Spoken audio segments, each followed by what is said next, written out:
셋째 주일입니다. 이름 없는 하나님이란 제목으로 말씀 나누겠습니다. 하나님께서 첫 인류인 아담에게 준 업무가 있다면 그것은 바로 장명하는 것이었습니다. 이름을 짓게 했다라는 것입니다. 창세기 2장 19절을 보니까 하나님께서 짐승과 새를 만드시고 이를 아담에게 이렇게 보여주십니다. 그리고 하나님께서는 굉장히 재미있는 장면이 나오는데요. 마치 관찰자가 되어서 아담이 살아있는 동물에게 어떻게 이름을 붙여주시는지 이렇게 유심히 지켜보십니다. 그랬더니 아담이 짐승과 새에게 하나하나 고유한 이름을 붙여줍니다. 그래서 아담은 이름을 붙여줌으로써 이 동물과 저 동물을 서로 구분할 수 있게 됩니다. 소와 염소, 그리고 독수리와 참새를 구분할 수 있게 된 것이죠. 이름을 붙여주니 굉장히 재미있는 현상이 나타납니다. 하나님께서 창조물을 다스리라고 이렇게 명령하신 것처럼 아담은 이 장명과 호명을 통해서 동물을 통제하기 시작을 했습니다. 아담이 부르는 동물의 이름에 따라 그 존재가 규정됩니다. 소는 더 이상 염소가 아닙니다. 또 독수리는 독수리지 참새가 될 수 없습니다. 인간은 이제 특정한 동물에게 이름을 붙여서 의미를 부여하고 또 구별도 하게 됩니다. 어떤 점에서 이름을 붙이는 것은 그 존재를 종속하는 것이고 또 화자가 부여하는 의미에 따라서 그렇게 살도록 운명 짓는 것이라고도 볼 수 있습니다. 그래서 어떤 존재를 부른다라는 것은 단순히 우리가 구별하기만 위해서가 아니라 어떤 권력이 작용하는 것이다라고도 볼 수 있습니다. 사실 동물만이 아닙니다. 우리는 누군가를 만나면 제일 먼저 이름을 묻게 됩니다. 명함을 주고받음으로써 서로의 존재를 확인하게 되는 것이죠. 만일 누군가를 부를 수 없다, 또 지칭할 수 없게 된다라고 하면 여러분 어떤 일이 벌어질까요? 당연히 우리는 인식할 수 없게 되는 것이고 그 사람에 대해서 온전하게 부를 수 없게 되는 것입니다. 여러분께서 저를 한강이나 이 목사나 그것이 고유명사든 아니면 보통명사든 호명하지 않는다면 제 반응을 유도하는 것이 그렇게 마땅치 않습니다. 무반응일 것이고 무인식일 뿐입니다. 인식할 수 없다는 말은 관계를 맺을 수 없다라는 것이기도 합니다. 누군가를 호명해야 비로소 서로 알게 되고 관계가 성립되는 것이죠. 이러한 호명을 통한 관계 형성은 인간과 신에게도 사실 적용이 됩니다.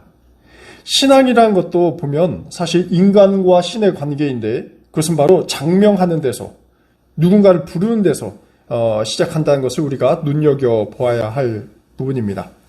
인간이 하나님을 어떻게 부르는가, 이것이 굉장히 중요합니다.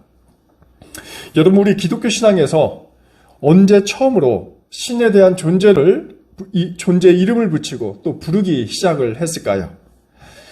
창세기 2장 4절을 보면 하나님을 지칭하는 이름이 이제 등장하기 시작합니다. 그것이 바로 여호와, 야훼라는 이름입니다. 그리고 이 아담의 셋째 아들인 셋이 자식을 낳은 후부터 본격적으로 이 여호와라는 하나님 이름을 부르기 시작했다고 합니다. 물론 당시 인간의 하나님 인식은 어떻겠습니까? 굉장히 희미하고 불완전하고 뭔가 굉장히 원시적인 그런 이름이었겠다는 것을 우리가 추측할 수 있습니다. 하지만 중요한 것은 뭔가 누군가 초월적인 존재가 있다라는 인간의 인식이 이제부터 있게 된다라는 것입니다. 그래서 그 존재를 칭하기 위해서 여호와다, 야훼다라는 방식으로 하나님을 부르기 시작했습니다. 그러다 본격적으로 이 하나님의 관계가 이런 인지적인 수준이 아니라 경험적 수준으로 구체화되는 때가 오게 됩니다. 그것이 바로 오늘 아침 우리가 묵상한 출애굽기 3장 11절 이하에서 등장합니다. 오늘 이야기가 진행되는 배경은 이렇습니다. 히브리 백성이 이집트로 노예로 끌려가서 노역을 당하고 있는 굉장히 고통스러운 상황입니다. 이들에게는 자유가 박탈되어 있습니다. 이집트 제국의 억압으로 인해서 고난받는 상황에 있다는 것입니다. 하지만 자신들이 고통받는다는 이 외침은 무시되지 않았습니다. 하나님께서 이들의 외침을 어떻습니까? 들어주셨습니다. 하나님께서 히브리인들의 음성에 대해서 반응했고 그것이 바로 그들을 이집트 제국으로부터 해방시키겠다라는 결단으로 이어지게 됩니다. 이 때문에 하나님께서 모세를 택하고 또 모세를 통해서 히브리인들을 이집트에서 구해내게 되는 그 장구한 구원의 역사가 시작이 됩니다. 그리고 이상향의 땅이었던 그 가나안으로 인도하는 것이 하나님의 원대한 계획이셨습니다. 하지만 모세는 하나님의 이러한 비전에 대해서 지극히 회의적이었습니다. 모세가 하나님께 중대한 물음을 던집니다. 11절입니다. 여기서 이제 내가 무엇입니까? 라는 물음을 던지게 되는 것인데 이 물음은 자신이 누구인지 몰라서 묻는 어떤 물음이 아닙니다.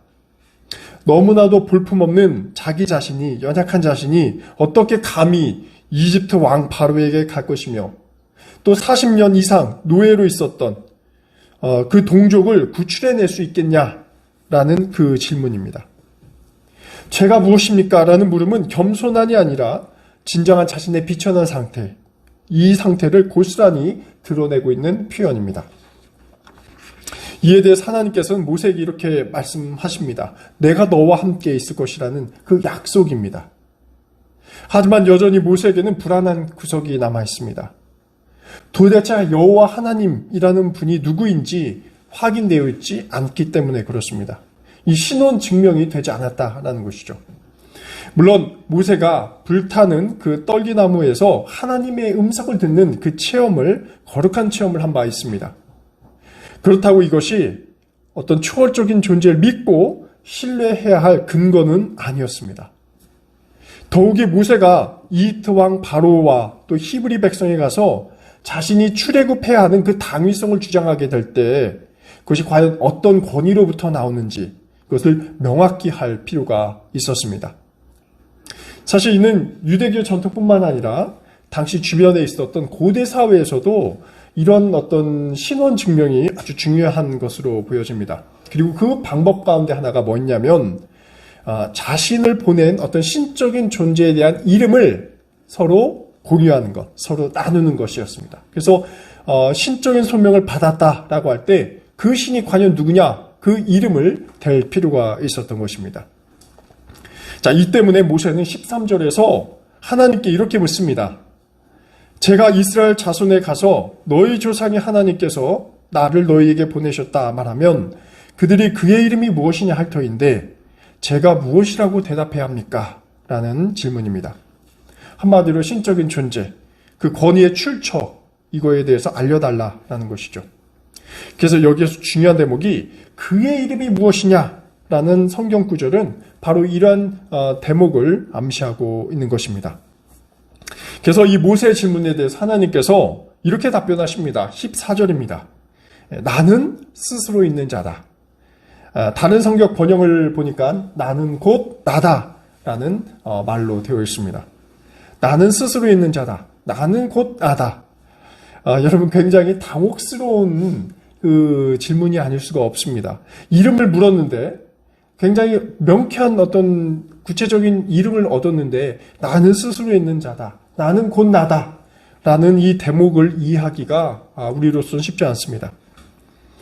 여러분 이 뜻이 무엇일까요? 나는 나다.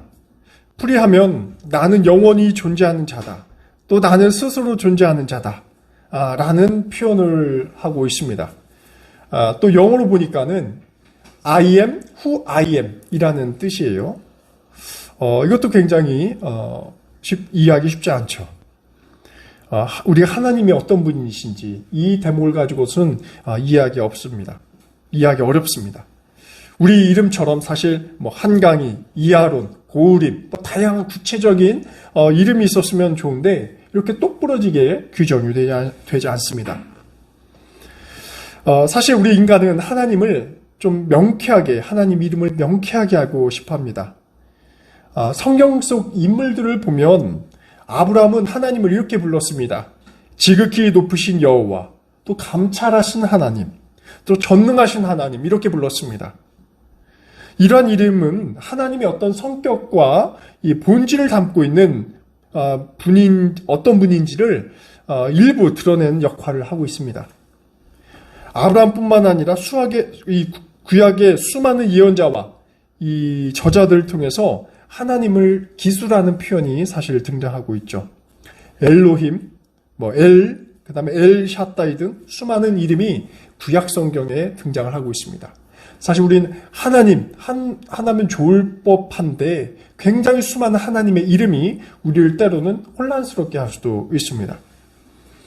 하지만 이 경우는 사실 하나님의 본명이 아닙니다.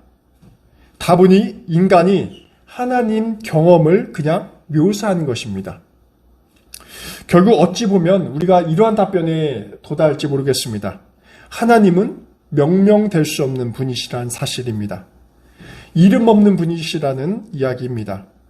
더 정확히 말씀드리면 하나님께서 우리가 됐든 모세가 됐든 당신이 누구십니까? 라고 질문을 할 때 하나님께서는 이 질문을 거부하신다라는 것을 우리가 알 수 있습니다. 우리는 구약 성경을 읽다 보면 하나님께서 이렇게 당신의 이름을 밝히시길 거부하는 장면을 굉장히 많이 목격하게 됩니다. 창세기 32장에서 야곱이 하나님의 사자와 밤새 씨름하면서 승리하는 장면이 나오게 됩니다. 여기서 재미있는 것은 이 승리를 쟁취했을 때 야곱이 당신의 이름은 무엇입니까? 이렇게 하나님의 사자에게 묻습니다. 이 질문은 하나님의 사자에게 던지는 질문뿐만 아니라 하나님에 대해서 질문하는 것이기도 하죠. 하지만 이러한 답변이 돌아옵니다. 어찌하여 내 이름을 묻느냐? 라는 답변이 돌아옵니다. 야곱은 그 신적인 존재가 누구인지 전혀 알지 못합니다. 또 사사기 13장에도 보면 마노아라는 사람이 하나님의 사자를 만나서 그의 이름을 묻는 유사한 질문을 던지게 됩니다. 근데 여기서도 이러한 답변이 돌아옵니다. 어찌하여 내 이름을 묻느냐? 내 이름은 기묘자다. 여기서 기묘자라는 말은 우리가 익숙한 단어가 아니죠. 근데 비밀이라는 뜻입니다.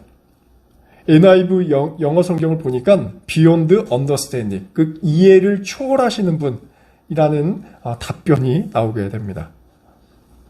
이를 통해 볼 때 하나님께서는 자신의 어떤 존재, 이름을 인간이 규정하고 파악하려는 일체 시도를 거부하신다라는 것을 알게 됩니다. 사실 하나님은 인간의 능력으로, 인간의 인지 능력으로 알 수 없다라는 것입니다. 인간은 하나님의 이름을 알지 못했기 때문에 하나님을 올바로 인식할 수도 없고 또 막연하고 모호한 상태로만 그분을 인지할 수 있을 뿐입니다. 그래서 오늘 제목에서도, 설교 제목에서도 이름 없는 하나님이라는 것이 바로 이러한 의미를 담고 있습니다. 인간의 규정과 정의에 가두어지지 않는 그 존재로서의 하나님입니다. 근데 문제가 남게 됩니다. 과연 그렇다면 우리가 하나님을 어떻게 인식해야 하는가? 그래야지 우리가 하나님을 신앙할 수 있고 또 구원받을 수 있고 하나님께서 우리에게 알려주신 방향대로 살 수 있기 때문에 그렇습니다. 이 질문이 우리 그리스도 신앙에서 절대적입니다. 그래야 우리가 하나님을 믿고 또 전할 수 있기 때문에 또 구원받을 수 있기 때문에 그렇습니다. 그 방법은 바로 하나님께서 우리 인간의 역사 속에서 활동하시는 경험을 통해서 이루어질 뿐입니다. 그래서 우리 신앙은 어떤 관념적인 종교가 아니라 어떤 개념의 종교가 아니라 그 다음에 인간의 어떤 합리적인 이성에 의한 종교가 아니라 철저하게 경험적인 종교라고 할 수가 있겠습니다. 어떤 교리나 도구마로 하나님은 이런 분이시다라는 그런 공식화된 그런 틀로 가두어두지 우리가 못한다라는 것입니다. 오늘 말씀을 통해서 이 점을 강조하고자 합니다. 교리가 아니라 신학이 아니라 이 역사 안으로 침투하시는 그 하나님을 우리가 체험함으로써 하나님에 대해서 우리가 보다 역동적인 그 생생한 관계를 맺게 된다라는 것입니다. 오늘 출애굽기 3장은 이 모세의 하나님 체험입니다. 어떤 신학화하는 것이 아니라 체험으로 고백되는 하나님에 대해서 밝히고 있는 것이죠. 그렇다면 하나님께서 모세에게 자신을 드러내는 그 동기가 무엇이냐라는 것을 살펴볼 필요가 있습니다. 오늘 장면에서는 이스라엘 백성들이 자신의 고통을 하나님께 하소연했기 때문에 그렇습니다. 하나님을 움직이게 하는, 또 인간과 관계를 맺게 하는 가장 중요한 요소가 있다면 그것은 바로 인간이 처하는 고통의 문제입니다. 인간의 고통에 대해서 하나님께서는 굉장히 민감하게 반응하십니다. 이집트 노예의 삶은 히브리인들에게는 정의가 없음, 그리고 희망이 없음, 또 생명 없음을 의미했습니다. 인간 이하의 삶을 살아가는 존재들에게 하나님께서는 자신의 존재를 가감없이 드러내십니다. 이것이 바로 하나님께서 움직이는 역사적인 계시이고 표징이라 말씀드릴 수 있습니다. 우리가 어려움에 처할 때, 인간이 어려움에 처할 때 그분은 창조자로서 또 돌보시는 분으로서 자신이 누구인가를 드러낸다라는 것입니다. 영국 옥스퍼드 대학의 신학부 교수인 이 맥크라스 교수가 있습니다. 이분이 쓴 책 가운데 하나님의 얼굴을 엿보다 라는 책에서 이렇게 말하고 있습니다. 하나님은 역사 속에서 우리를 만나시는 분이시다 라는 것입니다. 히브리 역사를 보자면 그것은 하나님의 창조 역사, 바벨탑 사건, 홍수와 출애굽 사건, 또 예수님의 성육신과 그 다음에 죽음, 그 다음에 부활, 이러한 역사를 우리가 굵직굵직한 역사를 보게 됩니다. 이러한 역사에 등장하신 하나님을 히브리 민족은 경험을 통해서 만나게 되었습니다. 하지만 분명 이러한 하나님 경험은 매우 제한적이고 하나님 전체를 이해할 수 있는 것은 아닙니다. 하나님은 규정할 수 없고 또 이름 붙일 수 없는 그러한 분이시기 때문에 그런 것입니다. 우리가 동양 철학 가운데 노자의 도덕경이라는 책이 있습니다. 1장 첫머리 구절에 굉장히 중요한 대목이 나오는데 오늘 이름 없는 하나님에 대해서 함께 연결될 수 있는 도움이 될 만한 구절이 있습니다.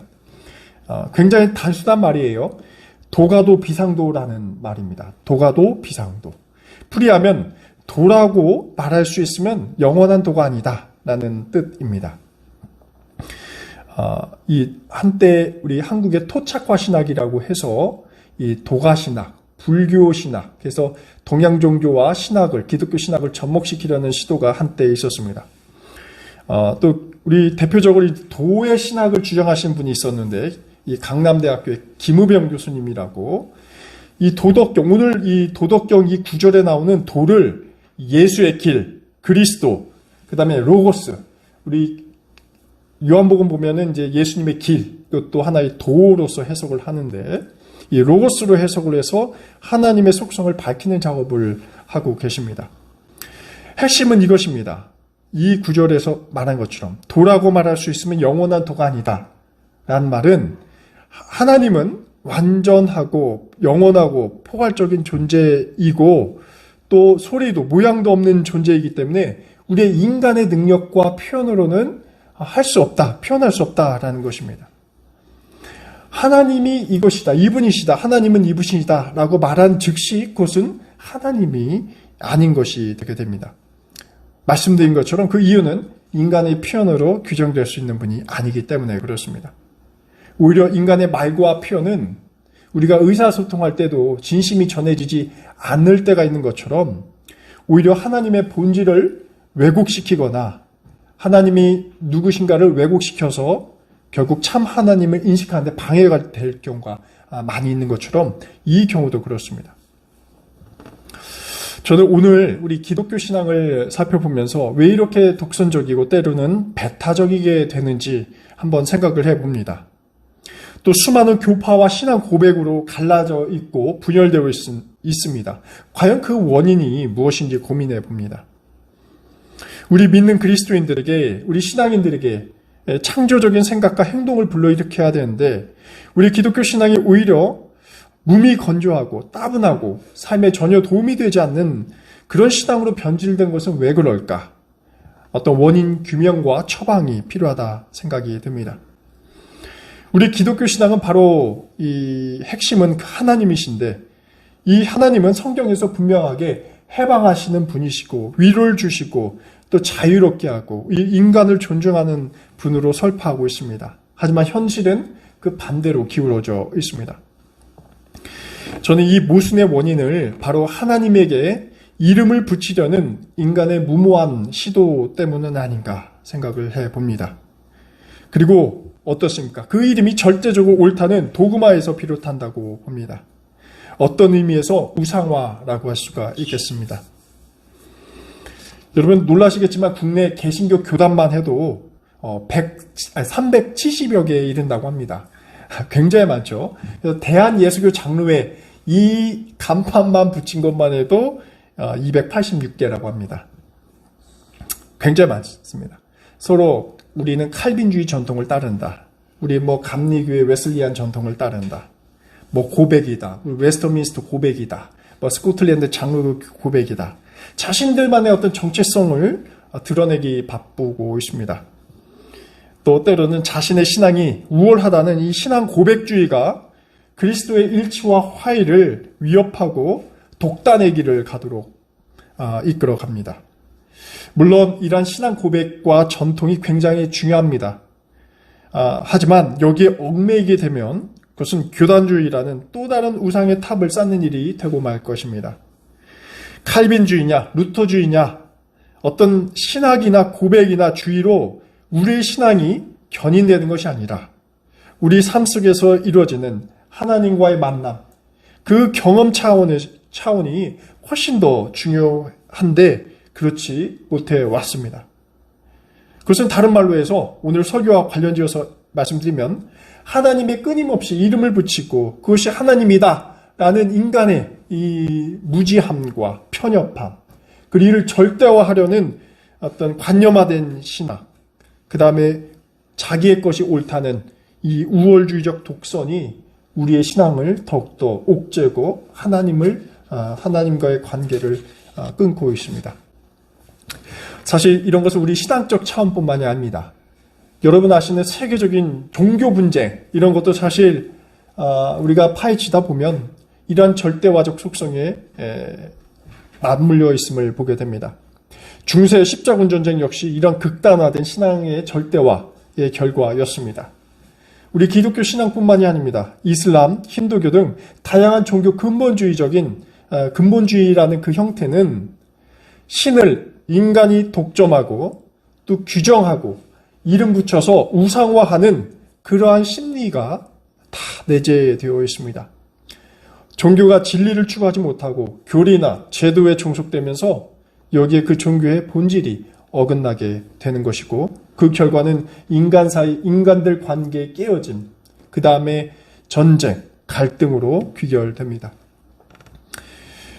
우리 기독교 신앙, 하나님 신앙인 것은 말씀드린 것처럼 자유하시고 해방하신 하나님의 역사를 체험하는 것입니다. 그리고 이 가운데 우리가 구원과 행복을 누리고 이 세상의 번영을 위해서 나아가는 것입니다. 우리가 신앙을 하면 할수록 우리의 사유와 행동이 더 깊어지고 넓어지고 세상의 것을 포용하는 마음을 갖게 됩니다. 사실 이게 정상입니다. 하지만 신앙심이 깊어질수록 우리가 독선적이고 배타적이고 교리적이게 된다는 것은 우리 신앙이 잘못되어 있다는 것을 반증하고 있습니다. 하나님은 이름 붙일 수 없고 규정할 수 없는 분입니다. 이 말이 의미하는 것은 하나님은 세상에 열린 분이시고 우리의 신앙을 더욱더 역동적으로 만드셔서 삶을 희망으로 인도하신 분이라는 것입니다. 특별히 우리의 고통과 어려움 속에서 하나님께서는 굉장히 민감하게 반응하시고 움직이시고 우리를 위로하시고 희망으로 견인한다라는 사실입니다.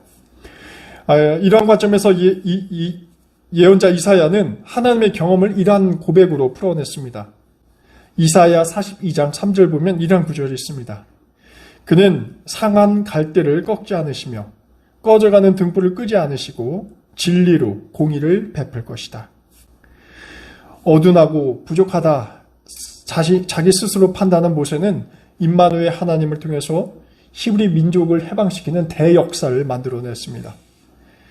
바로 그 하나님께서 여기 모이신 우리 낙산교회 교우님들의 삶에, 특히 고난 가운데 있는 우리 교우님들의 삶에 함께 오셔서 이 어려움을 희망으로 바꾸시고 또 슬픔을 기쁨으로 또 눈물을 행복으로 변화시켜 주실 믿습니다.